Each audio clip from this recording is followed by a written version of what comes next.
kilometres outside of Lisbon is one of Europe's great surf beaches. I'm here down at Carcavelos Beach. Surfing has been a tradition here for almost 100 years, and so I'm going to learn some skills and maybe I'll be able to stand up on a surfboard.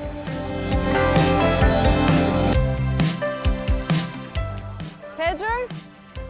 How's it going? I'm very excited. Lead the way. Let's go. We will start with a small warm-up, small running. Your body needs to be warm. Like the training scene from Rocky. I was not expecting this. Step 1, 2, 3. Ew! That's it. Put your leash on and let's go. Okay. Have some fun.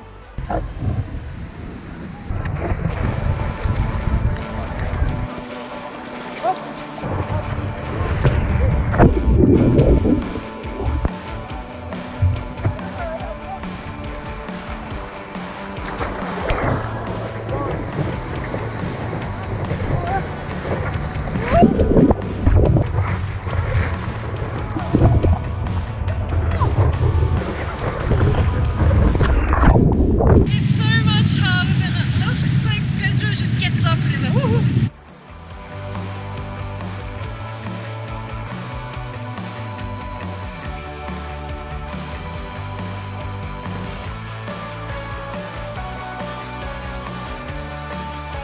Nosy surfer.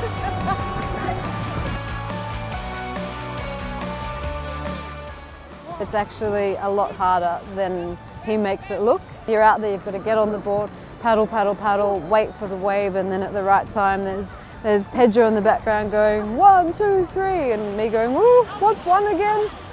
And I reckon I got up on it for maybe 5 seconds. Thank God! Perfect. That was amazing. We're at this beautiful beach where there's people playing volleyball and eating ice cream and sunbathing and kicking a soccer ball around and learning how to surf. What a incredibly different way to experience Lisbon and, you know, this 100-year surfing history just outside of this capital. This is this whole other side to Lisbon, which is just as authentic, and yet I never even thought about it being here.